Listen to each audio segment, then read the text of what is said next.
Welcome to the Fenton Forecast. I'm David Fenton.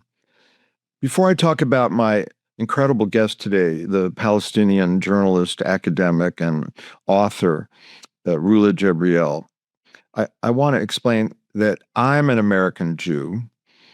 And in the early 1970s, I started learning about the Arab-Israeli conflict, and I went to my grandfather, who was a big fundraiser for Israel, and told him I thought the only long-term security for Israel would come from the establishment of a Palestinian state.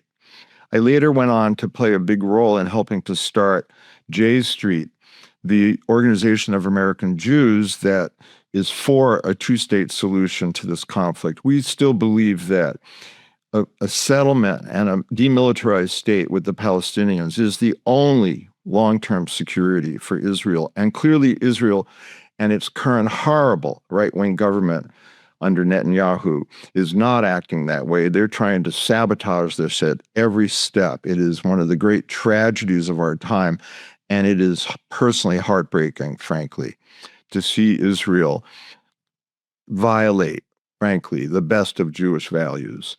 So Rula Jebreal, my guest today, has been banned from American television. I'm not exaggerating. She used to be a regular contributor on MSNBC and CNN, and now they will not let her on the air. She's a very accurate, very careful journalist, but they got so much pushback from AIPAC and Israel and its supporters in the United States that they no longer let her on the air. So much for freedom of expression in America. Rula Jebreal is a journalist. She's a novelist. She's a screenwriter. She was born in Israel. She's still a citizen of Israel and the United States. She teaches. She writes. She is incredibly articulate and charismatic. As you'll see, she is equally as critical of Hamas as she is of the right-wing Netanyahu government. Her insights into what Israel is really trying to do are truly disturbing and astonishing. You'll also see that we have a discussion about Jeffrey Epstein's involvement in Israel that will be, frankly, pretty mind-blowing to some of you. And again, it's journalistic. It's backed by facts. So I certainly want to hear from everybody about this and every other episode. You can write to us at hello@fentonforecast.com, hello@fentonforecast.com. Now to my interview with the very charismatic and brilliant Rula Jebreal.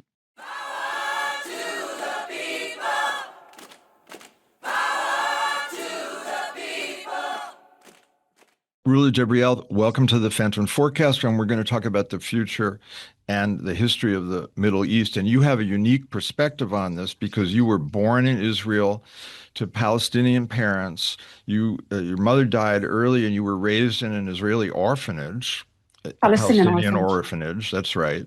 And you studied at the University of Bologna. You were a professor at the University of Miami. You've written 3 books. You used to be regularly on American cable television, but because you became understandably critical of their biased coverage, you're on there much less today. You have a very large social media following. I also want to mention that you're married to a Jewish New Yorker, and you're also fluent in Hebrew, Arabic, Italian, and English. So this all gives you a very unique perspective on the situation. So welcome to the program. So the first thing I wanted to ask you is, you watch Israeli television because you speak Hebrew. And what are you seeing? What do you see watching Israeli TV that Americans don't? Well, for a long time, first of all, I just want to correct that I was a visiting professor at the University of Miami. I taught a course about genocide and propaganda alongside another professor of the University of Miami for 7 years. The one thing that distinguished my reporting from my colleagues here in the United States was my knowledge of Arabic, both Arabic and Hebrew, and also obviously staying in touch with where the country was heading in Israel. I think in 2018, there was a turning point when the Israeli parliament and government legalized Jewish supremacists, and they passed a law called the Nation State Law, which basically uphold Jewish supremacy as the law of the land. It's called, so basically, the law says that only Jewish Israelis and only Jews have the right to self-determination. Everybody else, no. Meaning Palestinians, Christian, Muslim, whatever, Druze, they don't have a right of self-determination. And then alongside that, there is a deep push in the Israeli society for the Greater Israel Project. So what you're looking at today in Iran, in Lebanon, in Palestine, is the implementation of that project. And that could not happen and cannot happen without America being used as a weapon to implement that project. But you have to go back to, I think, the 90s. During the Oslo Agreement, the Palestinians agreed for peace with Israel. They signed an agreement. 80% of the Palestinians decided that, they withdrew the claim that they belong in the historical territory of Israel. They basically conceded 80% of their historical territories. They accepted 22% of the land. And yet Israelis continue to expand the expansionist settler policies. But that went hand in hand with a huge turn to the right. The right wing in Israel start lobbying against the peace agreement, saying it's a treason, it's against their biblical law, it's against their understanding of scripture regarding the Greater Israel, the building of the Third Temple. So there's religious fervor that start criminalizing and inciting against both Palestinians and Israelis who agreed to the negotiation. We saw in the country rallies where the prime minister who signed the agreement was portrayed as a Nazi, right? Where people were holding his pictures wearing a Nazi SS uniform, calling him a traitor, and that culminated in his killing by an Israeli fanatic, Igal Amir, in 96. You're talking about killing Prime Minister Rabin. Exactly, Prime Minister Yitzhak Rabin. And from then, there was a huge push by hardcore Zionists, together with religious fanatics, together with Christian Zionists, to state that anybody that would negotiate with the Palestinians or concede territory is a traitor and need to be killed. And we saw massacres after massacres. I mean, at the height of the Oslo Agreement, after the Palestinians conceded, we saw this big massacre in Hebron, where an Israeli fanatic, Baruch Goldstein, went into a mosque and killed Palestinians as they were worshippers, as they were praying during the Ramadan. And we saw the people celebrating that mass murder, that homicide. He was hailed as a hero, exactly like the guy that killed Yitzhak Rabin was hailed as a hero. And that came in a moment where immediately after there was 9/11, and 9/11 created in the mind of a lot of Israelis, especially the establishment, especially Netanyahu, who said, this would be good for us. Imagine saying the massacre of 3,000 Americans is good for Israel. He meant basically that he will use fear, paranoia, Islamophobia, and the desire for vengeance, retaliation in Israel's favor. And he succeeded. He pushed for the Iraq war. He lobbied Americans, came to Congress, said, we need to push for the war. But you have to understand that these forever wars, the 20 years war on terror, are unpopular in America, but they are very popular in Israel, who redefine their own security in terms of expansion, domination. For Israelis to feel safe, every country around the region has to be a failed state. Libya model, Afghanistan model. And I think for them, security means forever insecurity for everybody else. Right. So if you define your objective of security as expansionist policies, annexation, domination, illegal occupation, ethnic cleansing, and massacres, then you will not stop at Iran. For you, it will be Turkey next, and then everybody else in the region.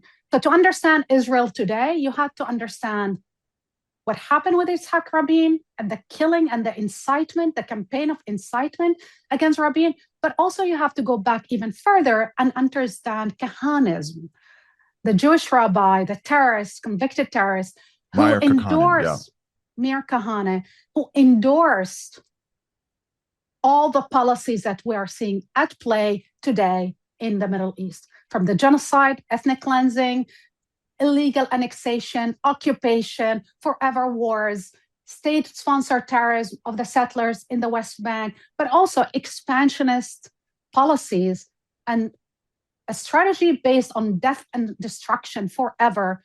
But in order, again, I go back, in order to do that, you have to subvert, sabotage, and keep American politics as hostage to your agenda. Well, of course, to many of us, and as I think you know, I'm Jewish. The part of the tragedy of this is all of these efforts are going to undermine Israel's security. It's going to create more terrorism. It's going to create more hatred. Ultimately, it could very well result in America cutting off aid to Israel because young Americans are not going for this anymore. And the idea that you can have security through the permanent occupation of another people is crazy, ahistorical. It's a recipe for permanent insecurity.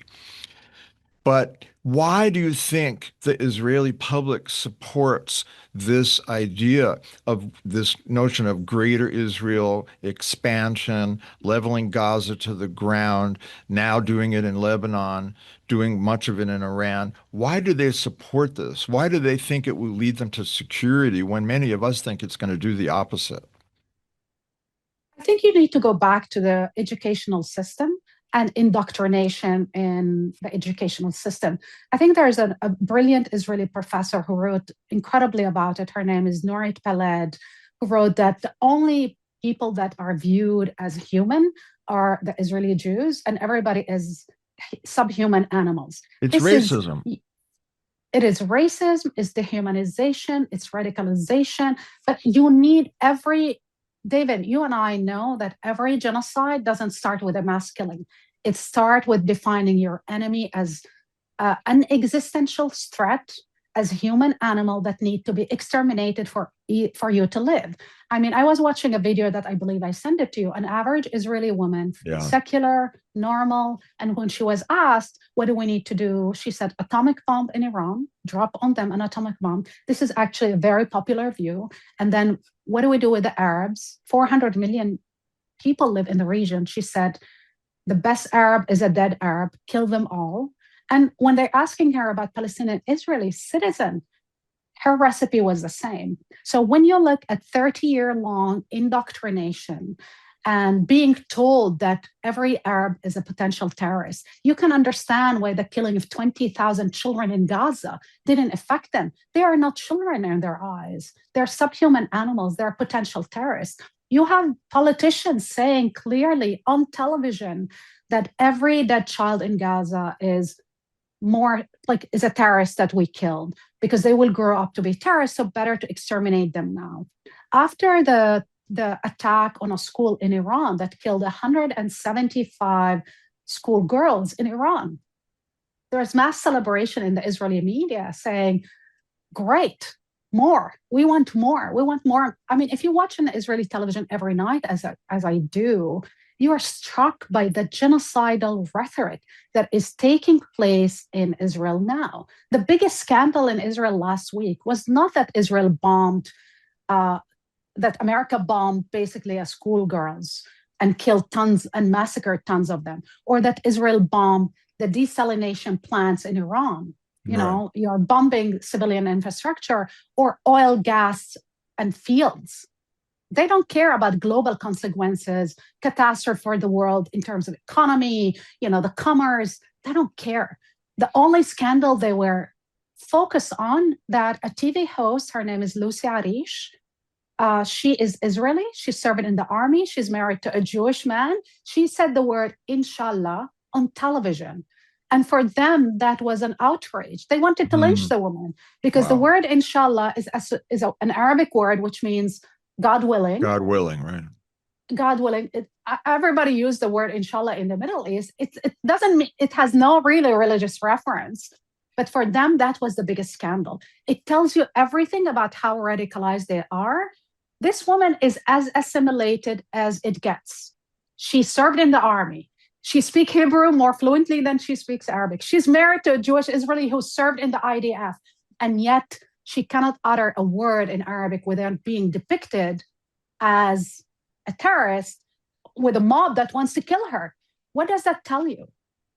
So, Rula, what role has the American right played Yeah. in this brainwashing of the Israeli public to be enacting opposite of their actual interests?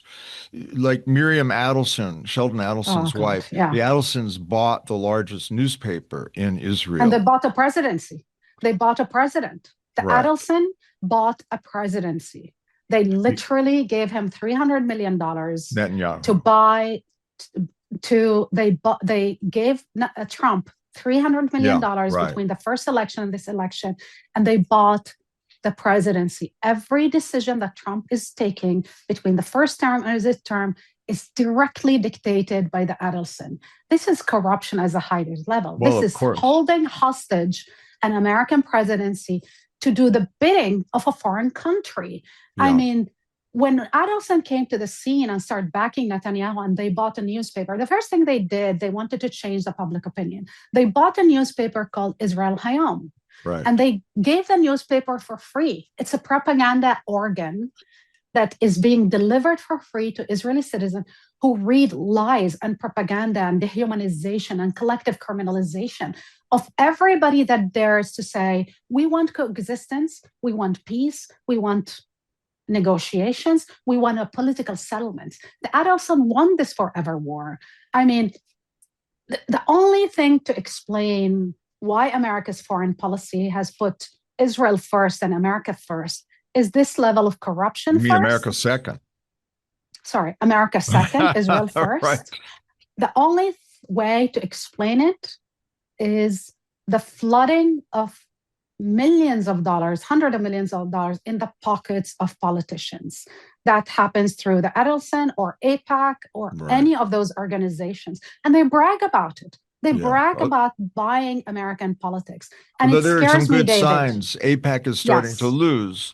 Young Americans are disaffected. So yes, but I don't think this project will work. But that's why they're becoming more scary and sneaky, and they're hiding behind shell and packs, and they're disguising themselves. But listen, this will have a catastrophic consequences. I fear, because they merged and sadly they used Judaism, exploited Judaism and the trauma of the Holocaust to justify mass atrocities. I think the blowback will be horrific, and not only on Israel. I fear for our Jewish community in America, because I truly believe that a lot of people who are angry because they're asking hundreds of millions of dollars to spend on a foreign war wanted by Israel and pushed, and that benefit Israel only, nobody else, that American boys and girls will die for Israel. I think all of this will create such disgust and hatred, and will definitely foment anti-Semitism. It's already happening. Which exactly what Netanyahu wants. Why does he want it? Why does he want it, Rula? That's a very provocative comment. He wants it because I think if you want a forever war, you want to create the conditions to say, we're fighting for our existence and survival. We have people who want to kill us. You're not addressing the root cause of the violence, which is the occupation, the mass slaughter, the genocide, the ethnic cleansing. You're blaming it of people hate us because they hate us because we're good people. We're only 15 million people. We didn't do anything. We want peace and love. And like anybody that, I get these discussions with friends like, we are only 15 million people. We're like just a small minority.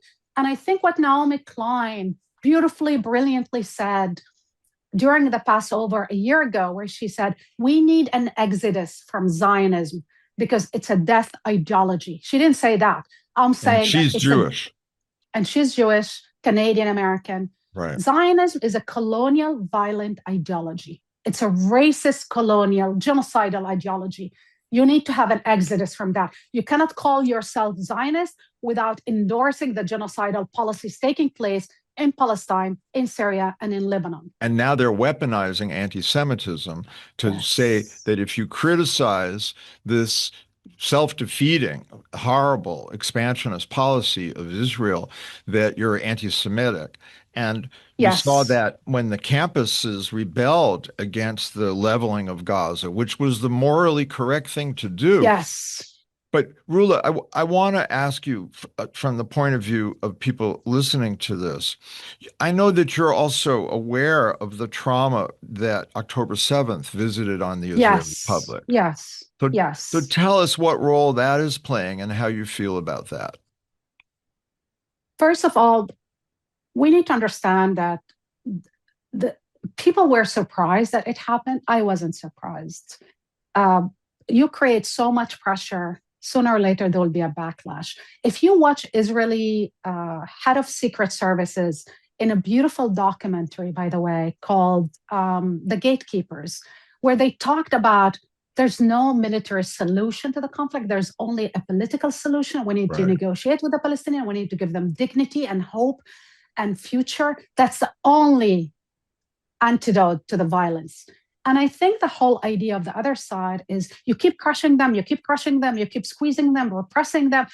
They will submit sooner or later. Well, we tried for 80 years, they didn't submit. It doesn't Actually, work in history, doesn't work. and throughout history and occupation. But you can understand that You to the cannot Israeli kill. public, the Yes, attack on October 7th was very traumatizing yes, and yes, yes. contributed to a feeling that they had to lash out. And of course, that was manipulated by Netanyahu. What is your attitude about Hamas, Rula? First of all, I abhor the killing of any civilians, regardless who they are, their ethnicity, their gender.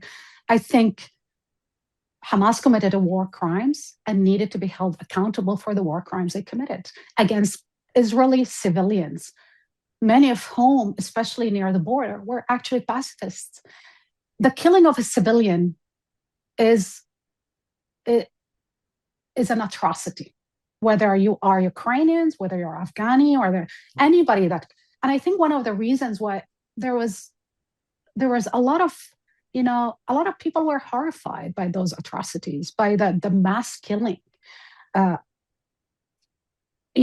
but also let me push back or say when Netanyahu did the agreement to release Sinwar, Right.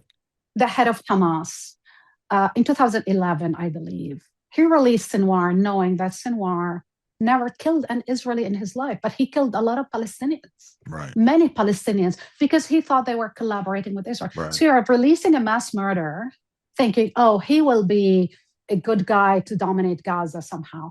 But also Sinwar, while sitting in prison, he had a brain cancer, and Netanyahu was the one that actually ordered the therapy that saved his life.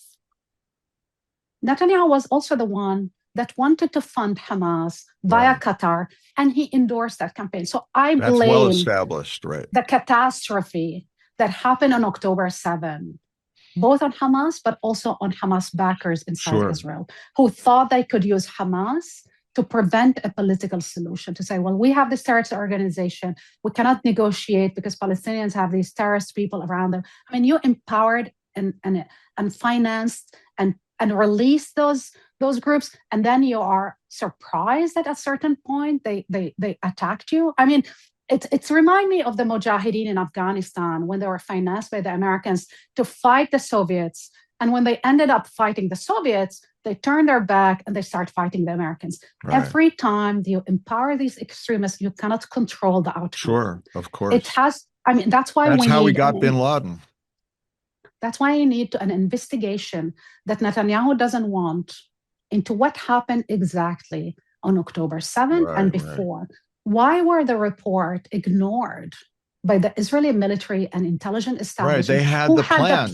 They knew all who had of the it. plan. How dreadful. And then there was this amazing woman who said, this is an actionable plan. They're going to put, and they told her in a very dismissive, disgusting way, they're not smart enough to carry it. This is also the arrogance, the hubris, and also the racism to think these people are too dumb to carry such an elaborate attack. I wish Sinwar and the others were brought to justice. Because I think it was important that instead of acting a vendetta against all Palestinians and saying that they all Hamas, to distinguish between actually the Palestinians who fought against Hamas, criticized Hamas, went to the border in contravention to Hamas order and wanted actually a political solution. That happened in 2018. Right. The March of Return and others. But Israel decided that we all are part of Hamas, and thus we deserve to be slaughtered and exterminated. Listen, I don't believe, when we talk about October 7th, it's also important to remember October 6th and 5th and March 2023, where the Israeli settlers were conducted pogroms and hunting people and lynching Palestinian people in the West Bank where there's no Hamas. And they're still doing it. And now there's every night. Even the New York Times admits that the settlers are sexually assaulting Palestinians to get their land. And of course, all this is done in front of with their American kids. weapons and American support. Yes. Rula, as an American Jew, originally I was reluctant to call Israel an apartheid state. I was originally reluctant when Gaza war began to call it genocide. And I learned from some of my Jewish friends, in particular, Ken Roth, who ran Human Rights Watch for decades, and Aryeh Nair, a Jew who started Human Rights Watch, who explained to me how Israel met the technical and legal definitions of both apartheid in the West Bank and genocide in Gaza. And, your eyes show you what was done in Gaza. When you level every building and do indiscriminate bombings everywhere. And brag about it. And starve people on purpose, it's genocide. So many people watching this will have trouble with those terms, but I want them to know that Human Rights Watch, Amnesty International, many human rights organizations in Israel all agree with this. Yes. Then how can it be, Rula, that in the Western media and in certain parts of our government in the United States, there is still an automatic presumption that Israel is somehow a morally superior nation? I can understand from the days of the kibbutz 40 years ago, that the values, the communal values of Israel at that time, had some moral positivity. But how can we still have this presumption given what you see with your own eyes? How do you explain that? Well, we talk about mainstream media that I believe is sadly discredited. I think it was discredited during the Iraq War when they peddled and promoted the lie about WMD. Right. Now they are discredited because you have two things happening simultaneously. You have a live streaming genocide on social media, which young people actually watch. Right. And they don't trust the media, average media, because they see people on, especially CNN and now CBS with Barry Wise, they understand the agenda. They never invite Palestinians, rarely invite Palestinians. And when they invite them, they put them with these fanaticals who keep screaming at them. Like it happened to me many times, like Scott Jennings, who understand nothing about international affairs, who have no clue, but he can keep repeating the propaganda and the talking point.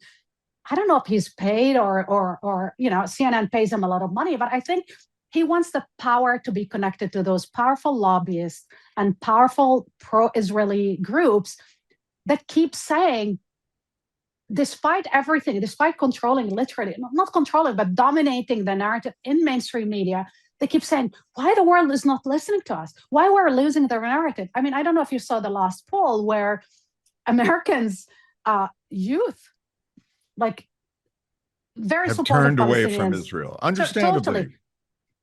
I mean, Israel truly decimated its reputation in the world when they post. We had Israeli soldiers themselves posting online and bragging about their war crimes, putting live videos of them committing war crimes, and then complain if they go around the world and people are like shunning them. It's like, we don't want to deal with you. You're a criminal.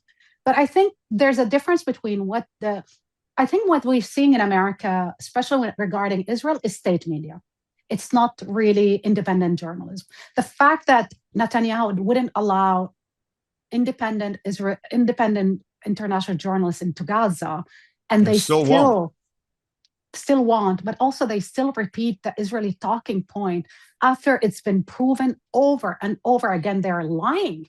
Yeah. For me, the turning point was the massacre of 15 paramedics in Gaza in March 2024, where they killed them, literally slaughtered them. They buried their ambulances, and then in a shallow grave. And then we discovered through a video of one of paramedics who debunked all the talking points. They were not armed. They had their sirens on, and yet they slaughtered them as if they were like cows. And then they lied about it. And then they opened an investigation. They closed the investigation saying exactly that they followed the moral code. I don't know what moral code of an army that allow you to mass slaughter paramedics. And then recently, there's on-camera rape of Palestinian detainees at the military dungeons, at the military torture camp called Sderot Man. And the 5 Israeli soldiers who raped those detainees, some of them were died because of that rape, like Dr. Adnan al-Borsh, who happened to be a surgeon, a brilliant surgeon from Gaza. They were raped to death. They shoved inside of their rectum sticks and hot sticks. They rupture they burst their intestines. They broke their ribs. Many of those people died, and the Israeli justice system decided to close down that investigation. And under the pretext, the detainees were sent back to Gaza.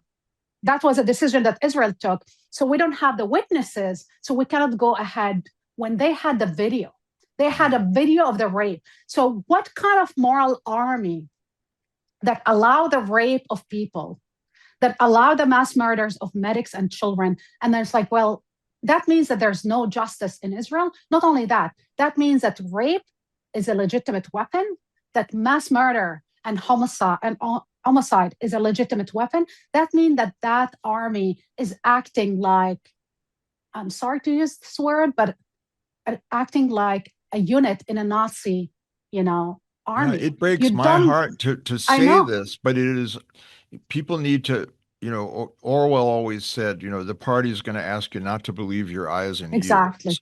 And what our eyes and ears show us is that Israel is purposely bombing hospitals. It's purposely bombing mosques. It's purposely bombing schools. As you said, it's purposely killing journalists. It's purposely bombing paramedics. It's doing this now in Lebanon. It's starting to do it in Iran. And Syria? And so the notion, and this of course is with American support, American money, American weapons, we have a rogue state, what Jeffrey Sachs calls a murderous rogue state. It's heartbreaking to me.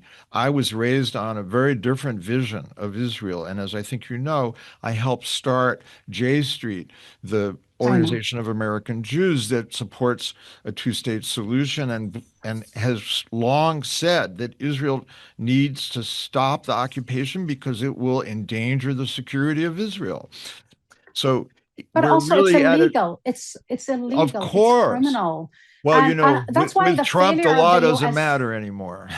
Listen, when you asked me, the first question was like, how did we get here?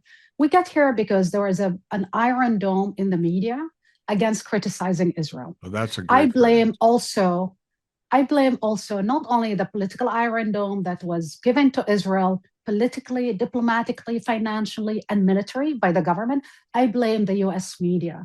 Whatever will happen to Israel in the future in terms of endangering its own security, you contributed to that by preventing sane, normal, moderate voices from telling you the truth. Once you decide the truth is okay to sacrifice, you actually put yourself in front of a world that can see the truth, that is disgusted by the truth, but you continue actually to hide the truth from the American public opinion. It reached a point where, when Larry Ellison, when Netanyahu came here in September 2025 and said, we need to buy the media and we need to buy TikTok and we need to, because he understands that he has to push the envelope further. It's not sufficient that the media is totally like carrying out the Israeli narrative. It's not sufficient. He wants them to carry out full-blown propaganda. And that's why they bought CBS. And that's why they put Barry Weiss, who had no credential, and she's turning every guest she hosts is to repeat the talking point that the public opinion in America understand those are lies. It's not going to work. The Allison are going to lose tons of money for nothing, but at least they can feel that they did something and what they did contributing to the downfall of Israel. That Iron Dome in the media will not work. Will not work. Of course not. The internet will not allow it to work. Rula, what happened to you? You used to be regularly on MSNBC and CNN, and as I understand it, you started internally telling them that they had a biased, one-sided pro-Israel view, and then they stopped letting you on. Is that what happened? That's also, but not only. I mean, I remember I used to be invited by Joy Reid, sometimes by Chris Hayes. At but remember when MSNBC, right? MSNBC, but also on CNN. Jonathan Greenwald went on television. He was Let's tell invited people by who he is. He's the head of the Anti-Defamation League. He's the guy basically now saying that if you criticize Israel's military policy, you're anti-Semitic. But also, he's the guy that went and testified at the Israeli parliament, the Knesset, in July this year. And he said the following. He said, we need the kind of genius Badger attack that you carried in Lebanon. That, by the way, the Badger attack in Lebanon was a terrorist attack. That was terrorism. When you use a device to kill people. Oh, you mean the pagers? The pager attack. Right. That is terrorism. He said we need to use that kind of genius on U.S. campuses to fight anti-Semitism. He did? Oh, my goodness. He endorses terrorism against critics of Israel on U.S. campuses, right? He is the guy that went on national television after October 7 and said any criticism of Israel basically is anti-Semitism. He called voices who are critical of the policies and trying to have nuanced analysis of how did we get here? He basically called them a spokesperson for Hamas, and immediately the networks panicked and went on a shutdown mode because these networks are corporations. They're cowards. They panicked. They prevented Palestinians from appearing. Remember, they actually froze. They had Mahdi Hassan. They had Ayman Muhyiddin and others. And for a while, actually, they froze them. It's like, yeah, you don't go on air. Mahdi had to leave. I was invited rarely by Joy Reid, sometimes and then they kicked out Joy Reid because of her views regarding Israel. I have no doubts that behind the scenes, somebody campaigned for Joy Reid to be fired. And then I was sometimes invited on CNN, except the difference on CNN, they will put you on panels with these literally ignorant thugs. And people who would be shouting in your face, they didn't care about they kept calling me Hamas. I was like, what are you talking about? Like, I'm trying to talk about analysis. And I remember exactly the moment where their moment was, we're talking about the Riviera, when Trump talked about the Riviera in Gaza, turning Gaza into Riviera, whatever. I said, it's just, and Scott Jennings was saying, well, he was trying to get the Arabs to do something because they're not doing anything. I said, that's not true. The Arabs offered peace and normalization with Israel 5 different times. All the 5 different times since 2001 were rejected by Israel. It happened like a couple of weeks before going on air. They renewed the same offer, total normalization with every Muslim and Arab country, 55 of them, in exchange of ending the occupation. They refused. And I said on air that, and then he kept screaming at me. I was like, it was shouting in my face. I'm like, I'm not I'm like, don't do that. After the show, actually, I got very upset, both with the producers of the show. I said, don't do that. Don't do that. Like, don't put me in a position where somebody would, like me, have with everything that's happening in Palestine, to our relatives, families, to come here and be shouted at by this disgusting person.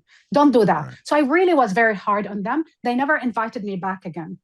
Yeah. That is CNN. That's honest journalism. I a bit also behind the scenes, like, dudes, I'm not part of this mechanism where you invite me to be attacked by your, bulldog. Uh, don't do that to me. When I confronted them, and it was the strategy of inviting these kind of people, it was clear that they were like, okay, uncomfortable. And I think they decided to keep the propagandists and let go of the expert. I was invited by Jake Tapper, who sometimes had moments of civil, debates. And I see now, the more I think it becomes more clear that people have to choose one of the two paths. Either you choose journalism and the truth, or you choose your career and submit to the Larry Ellison. A stenographer to power. Exactly. And follow the path of Barry Wise. Yeah. No decency, no facts, no journalism. Yeah, Walter Cronkite turning over in his grave, Edward Murrow turning over in his grave. Propaganda. Rula, propaganda. In the about 10 minutes we have left, I want to change the subject just a little bit, if that's okay. And of course. So tell me what you think Jared Kushner and Witkoff are up to. So I think it's very important to understand that Jared Kushner was viewed by many diplomats, Europeans and in the region, as an Israeli asset, Witkoff as well. So they were negotiating on behalf of the Americans, but the truth, they were negotiating for Israel. I think many diplomats understood that they were lying to the president about what was going in the negotiation, but also simultaneously, Jared Kushner, the negotiations with Iran? With Iran. Simultaneously, Jared Kushner, as an envoy for the United States, he was soliciting bribes from these Gulf countries. So-called investments, right? Bribes, we call them, $5 billion. So imagine the kind of conflict of interest is staggering, astonishing. The kind of corruption that goes on is so incredible. But also, in the end, I think many Arab countries realize something very clear. You cannot appease Israelis and the pro-Israelis. You cannot buy influence. Billions of dollars were spent already on Jared Kushner. He got $2 billion from the Saudis. Right. Trump got $2 billion from the Emiratis, billions from people across the region, especially the Saudi and others. And yet they actually continue to carry on Israel interest and favor Israel interest. There's no protection if you bribe and pay and buy influence, because what matters is Israel first. And I think it was clear. One, that they were ignorant. They didn't understand the difference between, a research nuclear facility versus nuclear reactor. They didn't know the details. But why would you send two people who don't understand how nuclear negotiation work to negotiate with the Iranians? Yeah. When you know very well their ties, they're Netanyahu's lackeys. Right. They will not put America first. They will not protect Trump. They don't care. For them, Israel first, always come first. I look at how Jared Kushner in pictures looks at Netanyahu. His father, Charles Kushner, a convicted felon, was hosting Netanyahu in his own house for years and years and years. This is the same guy that was sent to France as ambassador. Right. And while in France, he calls the French people anti-Semite for daring to criticize Israel. If I criticize Charles Kushner, Jared Kushner, Charles especially for sending a prostitute to his sister to seduce the husband of the sister, his brother-in-law, and blackmail them, and then try to bribe people left and right. Yeah. The guy is a criminal. Why would you send this guy as an ambassador? Right. That's right. As an ambassador, but then you send Jared, who has no knowledge whatsoever, as your envoy. The whole idea, this is the kind of incompetence that can lead to World War III. That's right, and it may.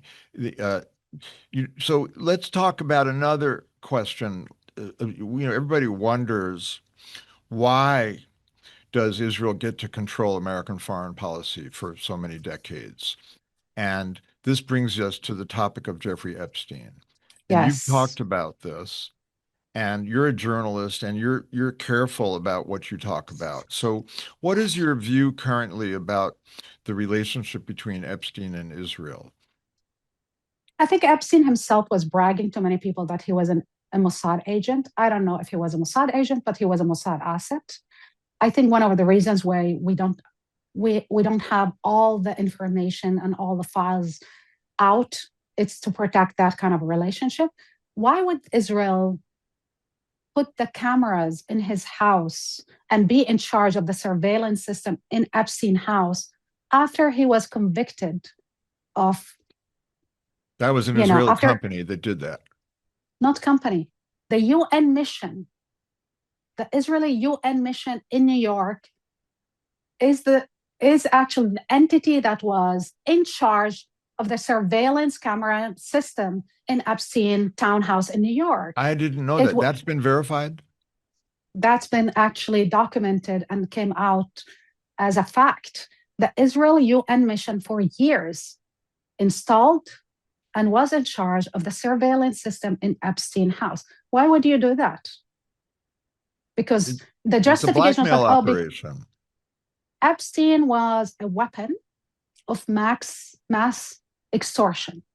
Right. Whether he was used only by the Mossad, where are all these videos? Yeah. Who is in charge of these videos?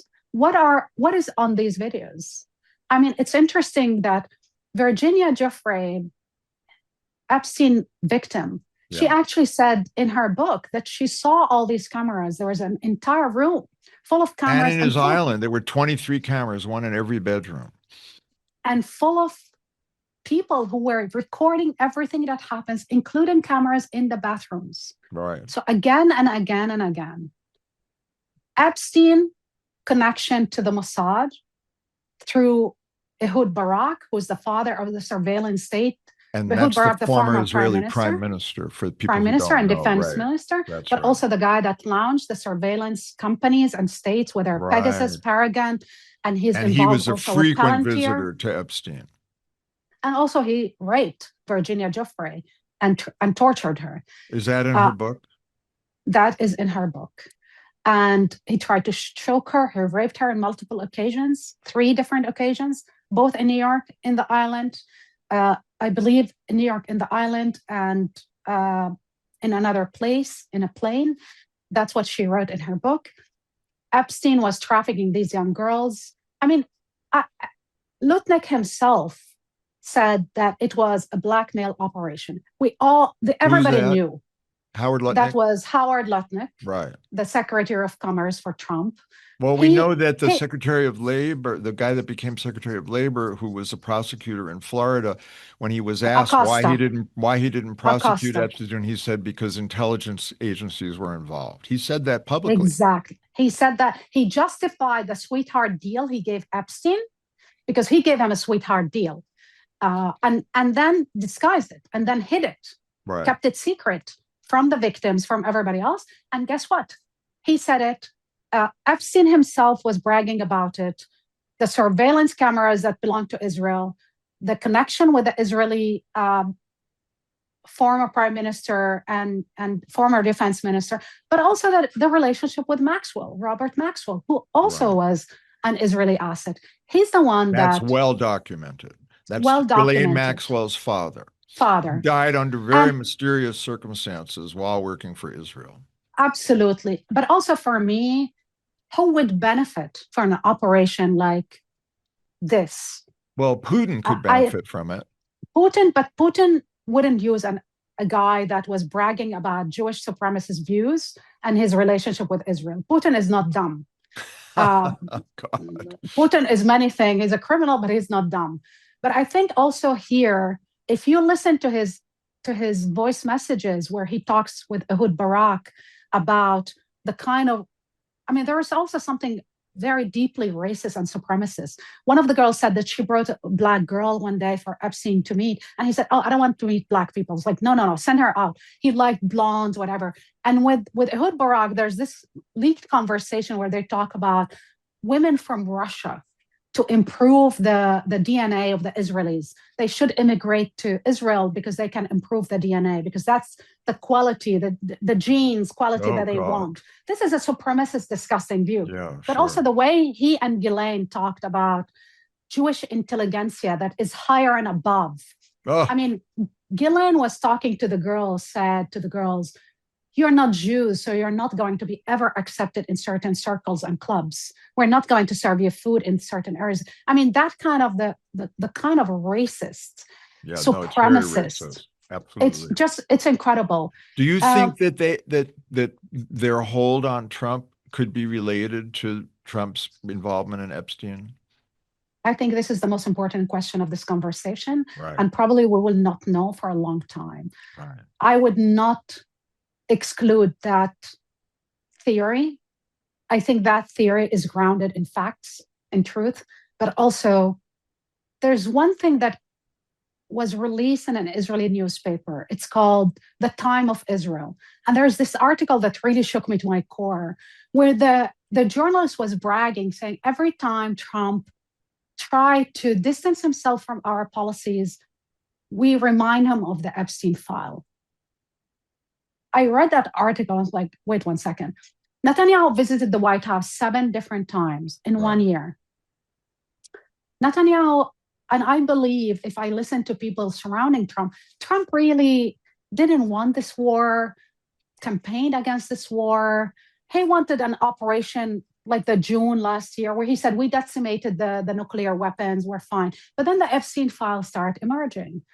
Whether he did it because he was pressured or because he thought it would be a distraction from the mass, the pedophilia scandal that he is involved in, we don't know. I don't think we will know for years. But is Israel famous for blackmailing and threatening people? Of course they are. The head of the Mossad bragged, Yossi Cohen, bragged about threatening the head of the ICC. Her name is The Fatih bin International Criminal Suta. Court, right. The head of the International Criminal Court, Fatih bin Suta, was told by Yossi Cohen, you need to drop the investigation into Israel crimes because we don't want something bad to happen to you and to your family. Right. I mean, if you are a Palestinian and live in the occupied territory and you happen to be gay, of course, Israel will exploit your homosexuality to blackmail you, as they Sure. do. They send you, a honey trap or a lover. They did it to their own citizen, Hanunu, who went to the world and told the world they have a nuclear program. You remember the case of Hanunu? He told No. the world that he ran off. He was working as a scientist in the Dimona nuclear facility in Israel. Right. He left to England and told, I believe, the newspapers that Israel has 200 atomic bombs. Yeah, sure. They hunted him down. He was hiding somewhere. Then they sent him a woman, a honey trap. She convinced him that she loves him. They went on a holiday to Rome, and she organized for the Israeli Mossad to come and kidnap him. They kidnapped him, took him back to Israel, and then he was convicted for 20 years. He spent 20 years in jail. Of course, they always use women as a honey trap, or whether to blackmail people or to kidnap people. They always done that. It's not a new thing for Israel. So was Epstein one of their assets, one of their weapons? I believe, yes, he was. Very probably. Because what Trump is doing is hurting him in the polls. It's hurting his standing in history. What he's doing in Iran is not good for him. And so you have to wonder why he's doing it. And of course, you Because have he the is a hostage. Trump right. today is a hostage of Bibi Netanyahu, Sheldon Adelson, Miriam Adelson, and a hostage of anybody that has dirt on him. That is what the situation we're in. Seems like they're going to drag us into World War III and kill hundreds of thousands of girls and boys and children to hide their involvement with Epstein, probably, and to protect the pedophiles. I mean, they're willing to burn down the world to protect these pedophiles. They're like the involved fossil with fuel Epstein's. executives who are willing to burn down the world to make money. Yes. Yeah, we have yes. pretty dastardly criminals. And again, it's very heartbreaking to me. My grandparents raised money for Israel. we were never religious, but we always supported in the aftermath of the Holocaust, the ability to have a Jewish state, but one that would be dedicated to peace and communitarian values. And so this is heartbreaking, and it's very difficult still for many older American Jews to accept the reality, and it is the reality, that this is now a rogue state that is endangering all the values we care about and endangering its own security in a tragic way. And, in a certain sense, you have these religious fanatics running Israel. You have religious fanatics running Iran. They're going to kill us all. David, my understanding of the Holocaust also through the beautiful writing of Primo Levi. If this is a man, Primo Levi was an Italian scientist who was put in Auschwitz. He went back to Italy. He didn't want to go to Israel because he wanted to be a European Jew. He wanted to defend the values, but also he talked about keeping Judaism in the diaspora. And he talked about Israel in a very critical way because it was clear it's becoming an ethno-state. He committed suicide in 1993, but he had a huge influence on my work. And I had deep, deep respect for that Jewish community in the diaspora that is, holding the Jewish values and the humanist values, who were, persecuted for years, but they kept their humanity and morality and dignity. Right. Well, that's what we all need to do to turn this around. I don't believe this project's going to work in the end. It will breed resistance. It'll breed protest. Violence. I think it will very likely breed the end of American support for Israel because the public's not going to stand for this behavior.